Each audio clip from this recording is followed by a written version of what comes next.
அன்பு நேயர்களே, வளைகுடாவில் மிகப்பெரிய நெருக்கடி அலைமோதுகின்றது. நாம் ஏற்கனவே ஒரு காணொளி தந்தமில்லை ஆரம்பத்தில். பாகிஸ்தானை, அதாவது ஆப்கானிஸ்தானுடன் பாகிஸ்தானை மோத விட்டது அமெரிக்கா என்று. அதை எத்தனை பேர் காதில் எடுத்திருக்கொள்ள தெரியவில்லை. இப்பொழுது அது முற்றுமுழுதாக ஊர்ஜிதமாக இருக்கின்றது. உலக பரப்பில் அது பேசப்படும் பொருளாகவும் மாறியிருக்கின்றது. அடுத்த கட்டமாக பாகிஸ்தானில் உள்ள அமெரிக்க தூதரகம் இன்று ஞாயிற்றுக்கிழமை போராட்டக்காரர்களால் தாக்கப்பட்டு கொண்டிருக்கின்றது. இந்த காணொளி நாம் உங்களுக்கு வழங்குகின்ற போது இதுவரையும் அந்த ஆர்ப்பாட்டத்தில் 8 பொதுமக்கள் பாகிஸ்தானிய இராணுவத்தால் கொல்லப்பட்டிருக்கின்றார். அதாவது அமெரிக்கா தான் அதிபர் கொமேனி அவர்களை கொலை செய்தது என்று பாகிஸ்தானில் பொதுமக்கள் ஒரு முடிவு செய்திருப்பதால் கராச்சியில் உள்ள அமெரிக்காவின் தூதரகம் முற்றுமுழுதாக அந்த காரியாலயத்துக்குள் புகுந்து பொதுமக்கள் அட்டகாசம் காட்டி வருகின்றார்கள். அந்த வகையில் தூதரகத்திற்கு உள்ளே இருக்கின்ற ஆவணங்கள் எரிக்கப்பட்டிருக்கின்றது, பெட்ரோல் ஊற்றப்பட்டிருக்கின்றது. மிகப்பெரிய ஒரு ஆர்ப்பாட்டம் நடந்து கொண்டிருக்கின்றது. இராணுவம் கட்டவிழ்த்து விடப்பட்டிருக்கின்றது. பாகிஸ்தானிய இராணுவம் தற்பொழுது பொதுமக்கள் மீது துப்பாக்கி பிரயோகம் செய்திருக்கின்றது. அது ஒரு செய்தி. அடுத்த செய்தியாக நாம் ஏற்கனவே சொல்லிட்டோம். இதுக்கு அதாவது மக்களை திசை திருப்பு அல்லது உலகத்தின் பார்வை ஒரு நாள் முன்பாகவே திசை திருப்பதற்காகத்தான் ஆப்கானிஸ்தான் மீது பாகிஸ்தான் ஒரு திடீர் தாக்குதலை நடத்தினார் என்பதை நாம் இங்கு ஆணித்தரமாக பதிவு செய்து வைத்திருக்கின்றோம். அதை எமது காணொளிகள் காது கொடுத்து கேட்ட நேயர்களுக்கு புரிந்திருக்கும். இப்பொழுது ஈரானிய அதிபர் கொல்லப்பட்டது விடயமாக நாம் மிகப்பெரிய ஒரு ஆய்வை செய்திருக்கின்றோம். மிக துல்லியமான முறையில் சரியான நேரத்தில் சரியான ஒரு தாக்குதல் பெற்றிருக்கின்றது. அது ஹெட்டாப்பர் போட்டு கொடுத்த விடயம் தான். மொஷாட்டின் துல்லியமான ஒரு ஆபரேஷன் என்று சொல்லலாம். அது இருக்கட்டும். நாம ஏற்கனவே இந்த ஈரான் நாய்க்கிழக்கு சொல்லுவது உங்க நாட்டுக்குள்ள ஏராளமான ஊடுருவிகள் ஹெட்டாப்பன்கள் இருக்காண்டு கணக்கையில் கூட இருந்திருக்கிறாங்க. இது நாம் இப்பொழுது ஈரான் உச்ச தலைவரை கொலை செய்ததில் முழு பங்காளியாக இருக்கின்றவர் நம்பினா நம்ப மாட்டேங்க, நம்பாட்டி போங்க. ஜனாதிபதி பெசஸ்கினை நான் குறிப்பிடுறேன். என்னுடைய இந்த இராணுவ ஆய்வின் மூலமாக நான் அடித்து சொல்லுவேன். ஏனெனில் ஏற்கனவே பெசஸ்கின் அவர்களுடன் அமெரிக்கா ஒரு தொடர்பை கொண்டிருந்தது உண்மை. ஏனெனில் அவரை கொலை செய்ய வேண்டும் அல்லது இவரிடம் ஆட்சி வர வேண்டும் என்று. ஆனால் அதற்கு எதிராக இப்பொழுது கொமேனி அவர்களின் 2வது புதல்வன் 56 வயது கொண்ட முஸ்தபா கொமேனி என்பவர் தான் இப்பொழுது உச்ச தலைவராக நியமிக்கப்படுவதற்கான மிக அதிக வாய்ப்பு இருக்குது. அவர் நியமிக்கப்பட்டால் மாத்திரம்தான் இதன் பின்னால் போட்டு கொடுத்த உளவாளிகளை கண்டிப்பாக பிடிக்கும். ஏனெனில் மிக மிக இரகசியமான முறையில் அந்த சந்திப்பு நடைபெற்றிருக்கிறது. உச்ச தலைவருடன் பாதுகாப்பு பிரதானி அமைச்சர் ஒருவரும் பாதுகாவல் படைகளின் பிரதானி ஒருவரும் தான் அவங்க கொலை செய்யப்பட்டிருக்கிறார்கள்.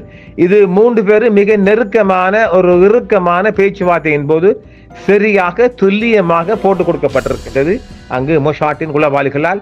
அந்த மொஷாட்டின் உளவாளி என்பது என்னுடைய பார்வையில் மீண்டும் நான் பதிவு செய்கிறது. அது குறித்து நாம் பிறகு ஒரு முழு நாங்கள் வீடியோ தருவோம். முழுதாக பெசஸ்கின் அவர்களை நான் எனது தனிப்பட்ட முறையில் சந்தேகிக்கின்றேன். அது சரியான சந்தேகமாக இருக்கும். அதற்கான காரணங்கள் நாங்கள் பின்பு பார்ப்போம். இப்பொழுது உலக சந்தையில் எரிபொருளுக்கான நான் ஏற்கனவே சொன்னேன். இப்ப எல்லாரும் பார்த்துக்கூடிய ஈரான் அடிச்சு கொண்டா நமக்கு என்னடா பிரச்சனை தான் இல்லை நினைச்சிருப்பீங்க. ஏன் நாம் ஈரானை அதே கரிசனை சென்றோம் என்றால், ஈரானில் வரப்போகின்ற அல்லது வந்திருக்கின்ற கலவரம் உலகத்தில் இருக்கின்ற ஒவ்வொரு மனிதனை அடிவகிட்டையும் தாக்கும். இதை யாராவது கேட்டீங்களா?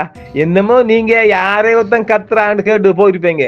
எரிபொருள் விலை அதிகரிக்க போகின்றது. தற்பொழுது 80 பீப்பாய் $80 இருக்கின்ற பீப்பாய் விடிந்தால் நாளை இந்த யுத்தம் தொடருமான். அதாவது இப்பொழுது அமெரிக்காவின் வளைகுடா முழுவதும் இருக்கின்ற அமெரிக்கா பேஸ்களில் 27 தளங்களை தாக்கப் போவதாக இப்பொழுது ஈரான் அறிவித்திருக்கின்றது. இந்த காணொலி செய்யப்படுகிற நேரம் மாலை 5 மணி கடந்து, இலங்கையின் ஞாயிற்றுக்கிழமை 5 மணி கடந்து, இல்லை 5 மணி 30 நிமிடங்கள் இப்போது கடந்திருக்கின்றது. ஆகையினால் எரிபொருளுக்கான விலை அதிகரிக்க போகின்றது. அடுத்த கட்டமாக தங்கம் வெள்ளி விலையும் மிக அதிகமாக எகிரப் போகின்றது. பணவீக்கத்தை உயர்த்தப்போ நாளை திங்கட்கிழமை விடிந்தால் இதுவில் நடக்க போகின்ற ஒரு விடயமாக நான் பார்க்கின்றேன்.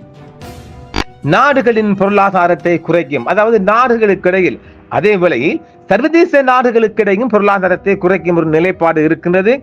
டாலர் ரேஞ்ச் ஏறப்போகுது, பங்கு சந்தை சரிவு வரப்போகின்றது, கச்சா எண்ணெய் விலை அதிகரிக்க போகின்றது. இது அமெரிக்காவுக்கு மிகவும் சாதகமான ஒரு நிலைப்பாடு. ஏனெனில் டாலர் ஏறுது இல்லை, அவங்க தான் 50 ஆண்டுக்கு தேவையான எரிபொருள் இருக்குல்ல. இன்று ஞாயிற்றுக்கிழமையே தங்கத்தின் விலை இலங்கை நாணயப்படி ஒரு பவுன் தங்கம் 6600 ரூபாய் விலை அதிகரிக்கப்பட்டிருக்கிறது. நாளை விடிந்தால் இன்னும் அதிகரிக்கும். ஈரான் தொடர்ச்சியாக ராணுவ நிலைகள், அதாவது அமெரிக்காவின் ராணுவ நிலைகள் மீது தாக்குதல் நடைபெறுமானால் அது 6 மாதமோ அல்லது 1 வருடமோ எட்டு செல்ல வாய்ப்பு இருக்கின்றது. அது ஒரு பெரிய நாடு, பெரிய தேசம். வெனிசுவேலா போன்று எதிர்பார்ப்பது மிச்சம் ஒரு தவறான விடயம். வெனிசுவேலாக்கும் ஈரானுக்கும் 7 ஏணி வைத்து பார்க்க வேண்டும், அது முடியாத காரியம். இப்பொழுது மிகப்பெரிய தாக்குதல். இப்பொழுது நாம் இந்த ஞாயிற்றுக்கிழமை மாலை 5:33 கடந்து நாம் இந்த காணொலி தருகின்றோம். தொடர்ச்சியாக ஈரானின் தாக்குதல் அதிகரித்த வண்ணம் இருக்கின்றது. 27 பேஸ்கள் அவள் குறிவைக்கப்பட்டிருக்கின்றது. இதற்கு அடுத்தபடியாக இப்பொழுது ஒரு பதற்றமான நிலை வருகின்றது. அரபு தேசங்கள் முற்றுமுழுக ஒரு அச்சத்தில் உறைந்து போயிருக்கின்றது.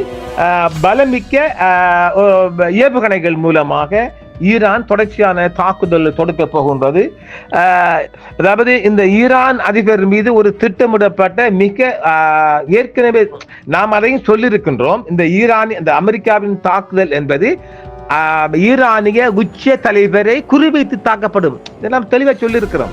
அடுத்தது அவங்களோட அணுகுலைகள் மீதும் சில யுரேனியம் பிளான்ட் மீதும் தாக்குதல் இடம்பெறும் என்றும் சொல்லியிருந்தோம். அங்க எங்குமே போல சும்மா சாம்பிள் அடிச்சு கொண்டு வைக்கும் நேரத்தில் முக்கியமான மீட்டிங் கொண்டில் காலை வேளையிலேயே உச்ச தலைவர் பேச்சுவார்த்தை செய்து கொண்டிருக்கிறது.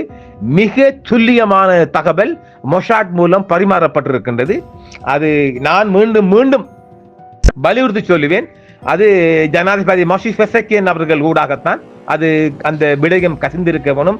அதாவது இது எப்படி என்றால், புலிகளின் தமிழ் அரசியல் பொறுப்பாளர் சூப்பா தமிழ்ச்செல்வன் அவர்கள் இதே மாதிரி தான் கொல்லப்பட்டார். சூப்பா தமிழ்ச்செல்வன் அவர்களும் இதே முறையில் தான் வன்னியில் கொல்லப்பட்டார். அந்த மாதிரி ஒரு ஸ்டைல் தான் இதுவும். அதே முறையில் அந்த டிசைன் தான் கொல்லப்பட்டிருக்கு. சேம். இது நமக்கு ஒரு புரியும்படியாக ஒரு இணைத்து தருகின்றேன். அதைத்தான் அந்த சம்பவம் நான் இணைத்து அடிக்கடி தருவது. சூப்பா தமிழ்ச்செல்வனுக்கு டாக்கெட் செய்து இலக்கு வைக்கப்பட்ட போன்றுதான் இந்த இலக்கும் வைக்கப்பட்டிருக்கின்றது. துல்லியமான இலக்கு. ஆனால் அவர் தன்னுடைய இறப்பை உணர்ந்து கொண்டார். நாம் ஏற்கனவே தந்திருக்கவில்லை. அவர் நான் கடந்த முறையே நினைச்சேன். ஏனெனில் அந்த 12 days போர்ல நிச்சயமா உச்ச தலைவர் கொல்லப்படலாம் என்று நான் சொல்லியிருந்தேன். அது ஆனால் அவர் தப்பி இருக்கின்றார். இந்த வாட்டி இந்த தாக்குதலுக்கு முன்பாகவே அவர் 7 தினங்களுக்கு முன்பாகவே 4 பெயர்களை அந்த 12th day போர்லயே நாம சொல்லியிருந்தோம். 4 பேர்களை உச்ச தலைவர் அவர்கள் தனக்கு அடுத்தபடியாக அப்பாயின்மெண்ட் பண்ணியிருந்தார். அப்போவே அந்த பேர் லீக் ஆகல. இப்பொழுது 7 தினங்களுக்கு முன்பாகவே 4 பேர்களை லார்ஜானி அவர்கள் முன்பாகவும் 4 பேர்களை அவர் நிறுத்தி இருக்கின்றார். தான் இறந்தால் அவரை சொல்றாரு. அதை நாம் தெளிவாக சொல்லி இருக்கின்றோம் 2 காணொலிகளில். இதற்கு முன்பாக, இந்த தாக்குதலுக்கு முன்பாகவே நாம் சொல்லி இருக்கிறோம், தான் இறந்து போனால் ஈரானின் சட்டத்தின்படி அவங்களுடைய அரசியல் யாப்பு 111 பிரகாரம் புதியவர்கள் நியமிக்கப்படுவார் என்பதையும் அதற்கான அவர் ஒப்புதலையும் வழங்கி, அது வஷியத், முஸ்லீம் பாச அரபி பாசையில வஷியத் என்றால்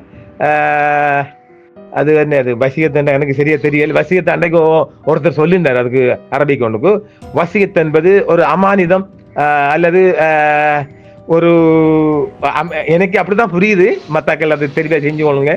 அதாவது ஒரு பொறுப்பு வாய்ந்த ஒரு வேர்ட்ஸ் சொல்ல, அப்படி சொல்லலாம். அது வசியத், கட்டளை, ஆர்டர், உத்தரவு, அப்படி எடுத்துக்கொள்ளுங்க. அந்த மாதிரி ஒன்றவர் பண்ணியிருந்தார். அது சில ஊடகங்கள் அது கசிந்திருந்தது. பாகிஸ்தான் சனியன், நான் எப்பவுமே இந்த சனியன் நம்பிக்கை இல்லை. பாகிஸ்தான் சனியன் அமெரிக்காட வாலா, அமெரிக்காட கால் நக்கி, அமெரிக்காட ஷூ நக்கி, சப்பாத்து நக்கி, அவன் தான் ஆப்கானிஸ்தான் மேல ஒரு தாக்குதல் தொடுத்து உலகத்தின் பார்வையை அந்த பக்கம் திருப்பிட்டு இந்த பக்கம் அடிக்க போறான். இதை நாம தெளிவா சொல்லுந்தோம் இல்ல. அதான் இந்த கராச்சியில ஆரம்பிச்சுட்டானுங்க. கராச்சியில பாகிஸ்தான்காரங்க ஆரம்பிச்சுட்டானுங்க. மிகப்பெரிய கலாட்டா போயிருக்கு. கட்டுக்கடங்காத கலாத்தா இந்த ரெக்கார்ட் செய்யக்குள்ளேயே 8 பேர் கொல்லப்பட்டிருக்கார்கள் அவர் துப்பாக்கி பிரயோகத்தின் மூலமாக. அதாவது நம்ம ஊர்ல அரகலை போன்று ஒன்றுதான் அது. கராச்சியில் இருக்கின்ற அமெரிக்க தூதரத்தின் மீது மக்கள் கிளந்தெழுந்து மக்கள் சாரசாரியாக கிளந்தெழுந்து வந்து மிகப்பெரிய ஆர்ப்பாட்டத்தில் குதித்துக் கொண்டிருக்கிறார்கள். அது இன்று 6 மணியுடன் கட்டுக்கடங்கலாம் என்று சொல்லப்பட்டாலும் இது பாகிஸ்தானுக்கு ஒரு தொல்லையாகவே பார்க்கப்படுகின்றது. பாகிஸ்தான் இப்போ அந்த ஓரை நிறுத்தி இருக்குது. ஆப்கானிஸ்தான் மீது அந்த ஓரை நிறுத்திருக்கான். அப்ப அவன இலக்கு என்ன இவனுக்கு தெரியும், பாகிஸ்தானுக்கு தெரியும். ஏனெனில் ஏற்கனவே நாம் அவனை பத்தி சொல்லி இருக்கிறோம். பாகிஸ்தானை நம்பல. அந்த பாகிஸ்தான் முப்படைகளின் தலைவர் முனீர் அமெரிக்காவில் போயிட்டு அமெரிக்க அதிபரோட சன்மானம் வாங்கிட்டு அவரு கூட சாப்பிட்டு வந்தான். பாவி அவன் ஃபுல்லா சாப்பிட்டு வந்தான். அவன் நம்பல சொன்ன. இப்ப கழுத்து அறுத்திருக்கானு இல்ல, நமக்கு தெரியுமுங்க. நம்ம ராணுவ ரீதியாக அதை நிறைய ஆய்வு செஞ்சோம். இந்த முனீர் என்றவன் மோசமான ஒரு நாய். அந்த நாய்க்கு தெரியும் ஈரான் அதிபர் கொல்லப்பட போகின்றார் என்று. எனவே பார்க்கலாமீர்களே, இது ஒரு நமது ஒரு ஒரு ஒரு ஆய்வுக்கு அப்பால் இது ஒரு ஒரு ஒரு ஒரு காட்டு குடுப்பு. நாம் அடிக்கடி சொல்லும் வார்த்தை என்ன, காட்டு கொடுக்கும் வெட்டப்பர்கள் உயிரோடு இருக்கும் வரையும் இலக்குகளை அடைய முடியாது. அது உலகத்தில் இருக்கின்ற எல்லா போராட்டமாகட்டும் அந்த போராட்டம். ஈரான் விழுமானால் உலகத்தில் இனி முஸ்லிம்கள் வாலாட்டவே முடியாது, வாலாட்டவும் கூடாது. அவங்களத்தான் முடியாதே, வெட்டப்பதி செத்துட்டு போகணும். அதுக்காக இப்ப ரஷ்யா பலவியை கொண்டு வரதுக்குரிய நோக்கம் அமெரிக்காவுக்கு இல்லை. அமெரிக்காவுக்கு இருக்கிற முழு நோக்கம் பெசஸ்கின் ஊடாக ஆட்சியை கொண்டு போறதுக்கு. அப்படியானால் பெசஸ்கின் அமெரிக்காவோட கட்டுப்பாட்டுக்கு வந்திருக்கிறாரா இல்லையா?